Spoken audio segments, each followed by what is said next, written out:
وَمِنْهُمْ مَن يَسْتَمِعُ إِلَيْكَ، نبی صلی اللہ علیہ وسلم کی محفل میں جب آپ نصیحت کی باتیں کرتے تو منافقین بھی آ کے بیٹھا کرتے تھے، چونکہ یہ صورت مدینہ میں نازل ہوئی اور ابتدائی دنوں میں مدینہ میں نازل ہوئی تو منافقوں سے مسلمانوں کا واسطہ پڑنا شروع ہوا۔ مکہ میں ایسا نہیں تھا، مکہ میں سارے مخلص لوگ تھے جو آپ کے پاس آ کے بیٹھا کرتے، یا تو کافر یا مخلص۔ اب کچھ بدبخت ایسے تھے جو تھے تو کافر، لیکن نبی صلی اللہ علیہ وسلم کی محفل میں آ کے بیٹھتے، یہ آیتیں آپ سے سنتے، نصیحت سنتے، باہر آ کے مذاق اڑایا کرتے تھے۔ یہ ان بدبختوں سے پہلی دفعہ نبی صلی اللہ علیہ وسلم کو واسطہ پڑا تھا کہ ایسے لوگ بھی ہیں، میرے سامنے کچھ ہیں، باہر جا کے کچھ ہیں، کیونکہ فتوحات شروع ہو گئی تھی، بدر میں مسلمانوں کو فتح ہوئی اور اہل مدینہ نے تو نبی صلی اللہ علیہ وسلم کو خوش آمدید کہا، سردار بنا لیا نبی صلی اللہ علیہ وسلم کو، تو منافقوں کو اندازہ ہو گیا بھئی یہاں تو اس مسلمانوں کا سکہ چلے گا، تو وہ پینترے بدلتے تھے۔ تو اللہ نے ان منافقوں کا راز فاش کیا اس آیت میں کہ یہ بدبخت آپ کے سامنے آ کے بیٹھتے ہیں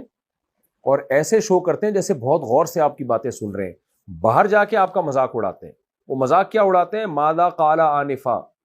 مسلمانوں سے پوچھتے ہیں کیا کہا ہے بھائی ابھی محمد صلی اللہ علیہ وسلم نے، کیا بات چل رہی تھی، یعنی ہمیں تو پتہ ہی نہیں چلا۔ یعنی ان کو یہ شو کرتے ہیں کہ ہم ایسے ہی جا کے بیٹھتے ہیں، ہمیں سننا اننا نہیں ہوتا، یہ کوئی معاذ اللہ سننے کی باتیں نہیں ہیں، یہ تو اب ویسے ہی ہے۔ نبی کے سامنے نہیں کہتے، جو دوسرے مسلمان ہیں، اہل علم ہیں، ان کے سامنے یہ باتیں کر رہے ہوتے ہیں کہ ہمیں نہیں پتا کیا کہا ہے، یعنی ایک تمسخر کے طور پر کہ ہم تو بس بعض لوگوں کے سامنے تو اپنا راز فاش کر بھی دیا کرتے تھے نا کہ ہمیں کوئی سننے کا شوق نہیں ہے، لیکن جب بڑی محفل میں جاتے تو بڑے آداب سے اور تمیز سے آ کے بیٹھتے تھے۔ تو اس کی اللہ نے ان کی اس بات کا نبی سے تذکرہ کر دیا تاکہ آپ صلی اللہ علیہ وسلم ان سے ہوشیار رہیں۔ وَمِنْهُمْ مَن يَسْتَمِعُ إِلَيْكَ، ان میں سے کچھ ایسے ہیں جو آپ کی بات غور سے سنتے ہیں، یعنی ظاہراً کان لگا کے سنتے ہیں۔ حَتَّى إِذَا خَرَجُوا مِنْ عِنْدِكَ، یہاں تک کہ جب آپ کے پاس سے باہر جاتے ہیں، قَالُوا لِلَّذِينَ أُوتُوا الْعِلْمَ، تو کہتے ہیں ان لوگوں سے جن کو علم دیا گیا ہے، ماذا قال آنفا، کیا کہا ہے محمد صلی اللہ علیہ وسلم نے آنفا، ابھی۔ اس آیت کا ایک تو یہ مطلب ہے جو میں نے بتایا، دوسرا مطلب بھی ہو سکتا ہے کہ یستمیع الیک، غور سے سنتے ہیں لیکن باہر آ کے اہل علم سے اس کی تشریح پوچھتے ہیں۔ اہل علم کا تذکرہ اس لیے کہ بھائی حالانکہ نبی کی بات بہت آسان ہوتی ہے لیکن اہل علم سے پوچھ رہے ہوتے ہیں کہ کیا کہا ہے بھائی، ہمیں تو سمجھ میں نہیں آیا۔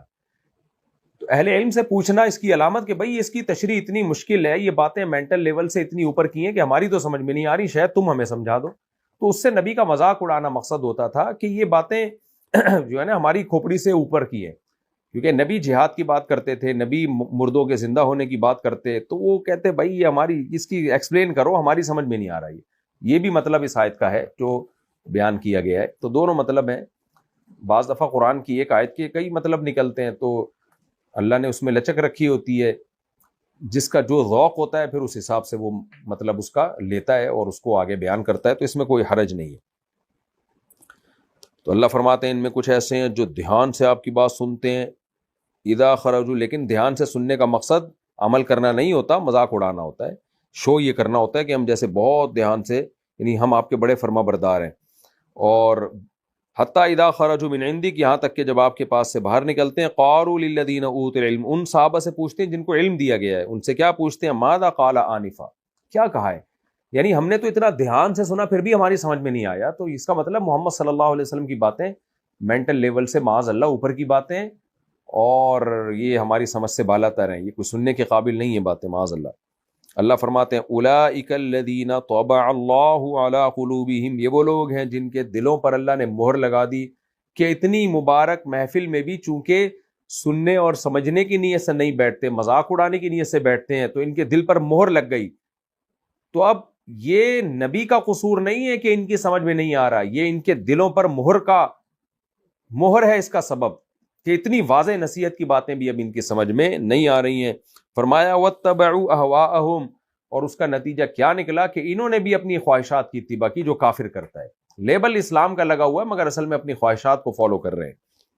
وَالَّذِينَ اهْتَدَوْا، اللہ فرماتے ہیں اس کے برخلاف صحابہ کرام ہیں جن کو ہدایت مل گئی، وَالَّذِينَ اهْتَدَوْا، اور وہ لوگ جن کو ہدایت مل گئی ہے، زادہم ہدا، وہ جب نبی کی محفل میں بیٹھتے ہیں تو ان کی ہدایت میں اور اضافہ ہوتا ہے، ان کا ایمان اور بڑھتا ہے۔ یعنی ایک ہی ہدایت ہے، ایک ہی پیغمبر ہے، ایک ہی جیسی باتیں ہیں، ایک کی گمراہی میں اضافہ ہو رہا ہے جس سے اس کے دلوں پر مہر لگ رہی ہے، اور ایک کی ہدایت میں اور زیادہ اضافہ ہو رہا ہے، ان کا ایمان اور زیادہ بڑھ رہا ہے۔ دیکھیں کیسی عجیب بات ہے، حقیقت بھی ایسے ہی ہے، یہ قرآن میں بھی ایسے ہی ہے، یضل بہ کثیرا ویہدی بہ کثیرا۔ اللہ کہتے ہیں اس قرآن کے ذریعے ہم بہت سو کو گمراہ کرتے ہیں اور بہت سو کو ہدایت دیتے ہیں۔ ایک ہی کلام ہے بھائی، کچھ گمراہ ہو رہے ہیں، ان کی گمراہی بڑھ رہی ہے، اور کچھ کو ہدایت مل رہی ہے اور ان کی ہدایت بڑھ رہی ہے۔ وجہ اس کی کیا ہے کہ آپ کس نیت کے ساتھ کتاب کو پڑھتے ہیں۔ اگر آپ تنقید برائے تنقید ہی ہے، آپ کے دماغ میں ہی نیگیٹیوٹی ہے، تو آپ کو ہر شخص میں پھر برائی ہی نظر آئے گی۔ جیسے آج کے بعض اسکالر ہیں، ان کے دماغ میں ہی گوبر بھرا ہوا ہے، تو ظاہر ہے جب دماغ میں گوبر ہو تو اس کو ہر جگہ بدبو ہی آئے گی۔ تو نیوٹرل ہو کے تحقیق جو شخص کرے گا قرآن کی اور اسلام کی، وہ اسلام کی حقانیت اور قرآن کی حقانیت کا اور پیغمبر صلی اللہ علیہ وسلم کی حقانیت کا قائل ہو جائے گا۔ لیکن کوئی نیوٹرل ہو کے نہیں کرے گا، اس کے دماغ میں ہی بدبو بھری ہوئی ہے، تو بھائی جس کے دماغ میں بدبو ہو یا ناک میں بدبو گھسی ہوئی ہو، تو ہزاروں خوشبوئیں بھی اس کے پاس سے گزریں گی، اس کو خوشبو محسوس نہیں ہوگی۔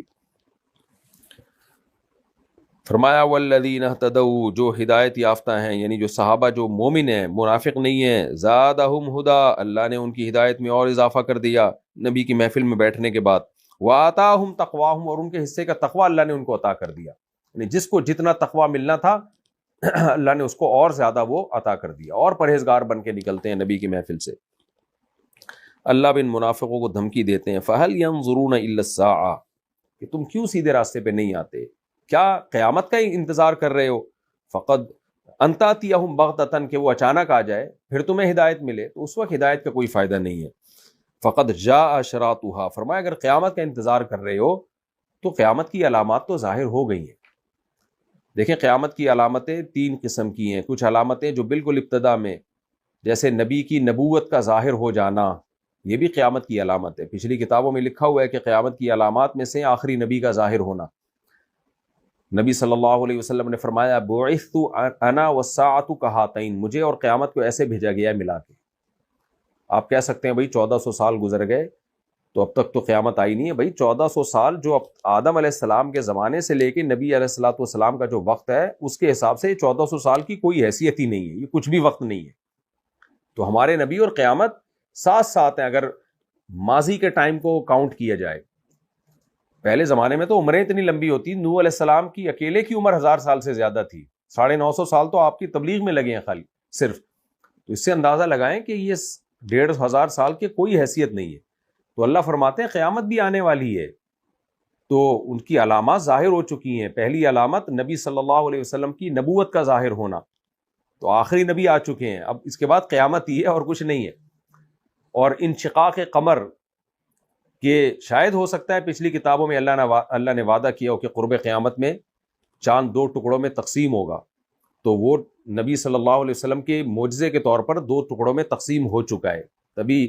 27ویں پارے میں ہے نا اقتربت الساعۃ وانشق القمر، کہ قیامت قریب آ چکی اور سورج چاند 2 ٹکڑوں میں تقسیم ہو چکا ہے۔ تو علماء نے علامات جو بیان کی، ایک وہ جو نبی کے دور میں، ایک وہ جو بیچ میں ظاہر ہوں گی۔ بیچ میں کون سی علامتیں ظاہر ہوں گی؟ جو نبی اور قیامت کے درمیان میں، وہ جیسے حدیث میں آتا ہے کہ ایک آگ ظاہر ہوگی جو حجاز کے اونٹوں کو روشن کر دے گی، ان کی گردنوں کو۔ تو علامہ نبی رحمۃ اللہ نے لکھا ہے کہ یہ آگ ظاہر ہو چکی ہے۔ حجاز میں اتنی بڑی آگ ظاہر ہوئی تھی، جس سے بہت بڑی آگ لگی تھی، جس سے جو ہے وہ اونٹوں کی گردنیں دور دور تک اندھیروں میں بھی روشن ہو گئی تھی۔